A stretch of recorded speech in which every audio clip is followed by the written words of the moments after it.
मेलेल्या माणसाच्या बॉडीचे लचके गिधाडाने तोडले तर मित्रांनो, जेवढं हे ऐकायला वाईट वाटतंय तेवढं अक्षरशः पाहायला पण वाटतं. ह्या ज्या डेड बॉडीज आहेत त्या अक्षरशः कुजलेल्या असतात आणि यांचे जे लचके आहेत ते हे गिधडं तोडत असतात. मित्रांनो, ही जी प्रथा आहे ती एका समाजाची आहे. आपल्या भारतातला जो समाज आहे, या समाजाचं जे कर्तव्य आहे आणि या समाजाचं जे नेतृत्व आहे ते पूर्ण भारताने पाहिलेलं आहे. छोटासा हा समाज, परंतु पूर्ण भारताला अक्षरशः सक्सेसफुल बनवायचं काम यांनी केलेलं आहे. टाटा ग्रुप असेल, यांसारखे मोठमोठे ग्रुप हे या समाजातून येतात. मित्रांनो, मी बोलत आहे पारसी समाजाबद्दल.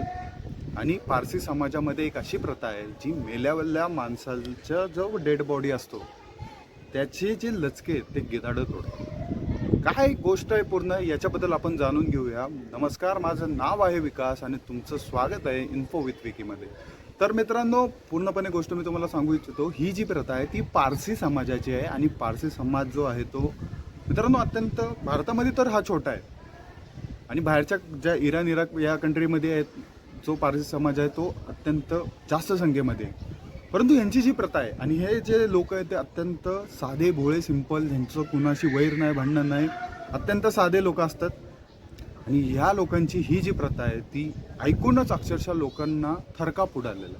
म्हणजेच काय मित्रांनो, एखादा माणूस मृत्युमुखी पडला की त्याची डेड बॉडी उचलायची, म्हणजेच काय, त्याचा जो अंत्यविधी असतो तो हे करतात टावर ऑफ सायलन्समध्ये. टावर ऑफ सायलन्स काय प्रकार आहे मित्रांनो, पारसी समाजातल्या लोकांनी बनवलेल्या अंत्यविधीची जागा. म्हणजेच काय, एक गोल प्रकारचा टावर ऑफ सायलन्स असतो. तिथं मित्रांनो डेड बॉडी अक्षरशः फक्त ठेवतात आणि सगळे जे घरातले लोक आहेत ते परत येतात. मित्रांनो, ती जी डेड बॉडी असते ती तिथंच राहते.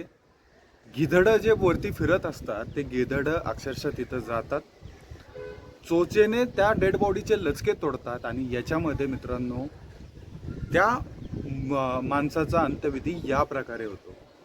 मित्रांनो, पारसी समाजाचा हा समज आहे की या ज्या प्रथेने ते ही जी प्रथा केल्यावरती त्यांचं जे शरीर आहे ते मुक्त होतं. मित्रांनो, याच्यामुळंच इंटरनेटमध्ये खूप सारे व्हिडिओ देखील व्हायरल झाले, मोठमोठे फोटो व्हायरल झाले, बाहेरच्या कंट्रीमधले पण व्हायरल झाले. एका फोटोग्राफरने तर ड्रोन शूट घेत टावर ऑफ सायलन्सचं सर्व चित्र दाखवलं आणि मित्रांनो याची सगळी परिस्थिती त्यांनी दाखवली. याच्यामध्ये जर आपण पाहिलं तर एका याच्यामध्ये टावर ऑफ सायलन्समध्ये म्हणजे नवीन डेड बॉडीज आहेत सगळ्या.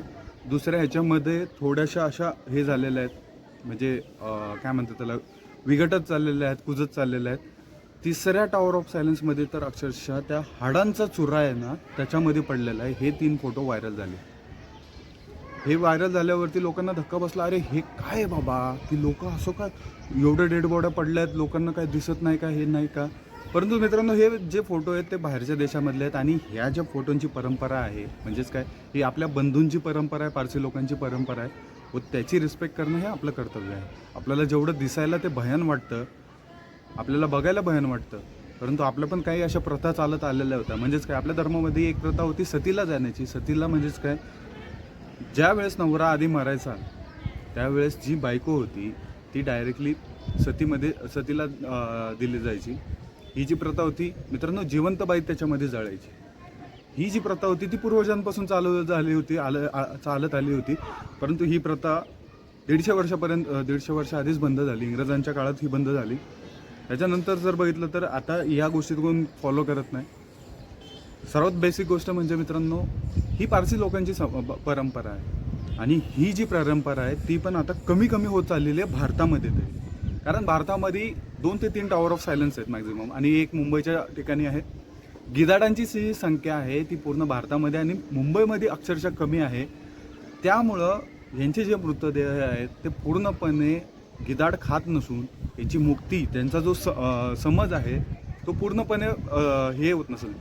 त्यामुळं पारसी समाजाने हा निर्णय घेतला की आम्ही एकतर हिंदू पद्धतीने त्यांना एक जाळून तो मृतदेह त्याची मुक्ती हे करू, नाहीतर त्यांना दफन करू. त्यामुळे हे दोन्ही प्रथा वापरतात मित्रांनो. पारसी समाज जो आहे तो या दोन्ही परंपरांना फॉलो करतो. एकतर बंद पण करतात आणि एकतर पुरतात पण. आणि सर्वात महत्त्वाची बाब म्हणजे मित्रांनो, एवढा गोड हा समाज. पूर्ण भारताला असं वाटतं की बाई यांच्यातनं जे बिझनेसमॅन तयार झाले यांची संख्या जी आहे ती 0.12%. परंतु जर तसं बघितलं तर पूर्ण भारताला दिशा दाखवायचं काम या समाजाने केलेलं आहे. रतन टाटा असतील, मोठमोठे बिझनेसमॅन असतील, त्यांनी या समाज आपल्या देशासाठी खूप गोष्टी केलेल्या आहेत. आणि ह्या समाजाचं जे मोठेपण आहे ते आपण पाहिलं पाहिजे. व्हिडिओ व्हायरल होता, ते सर्व गोष्टी होतात, ते सगळ्यांना दिसत आहे. त्याच्यावरनं त्या समाजाला जज करण्याआधी 100 वेळा विचार करा की आपल्या भारतासाठी त्या समाजाने काय केलेलं आहे. तर मित्रांनो, इराक आणि इराणमध्ये अजून देखील ह्या परंपरा सुरू आहे. म्हणजे तिथं काय टॉवर ऑफ सायलेन्स खूप, त्यांची संख्या जास्त आहे, गिधाडांची संख्या देखील जास्त आहे, त्यामुळं तिथं या परंपरा सुरू आहेत. परंतु आपल्या भारतामध्ये आता या परंपरांना कुठंतरी आळा बसलेला आहे. मित्रांनो, व्हिडिओ आवडला असेल तर नक्की फॉलो करा, सबस्क्राईब करा आणि चॅनलला सबस्क्राईबच करा. जय हिंद, जय महाराष्ट्र.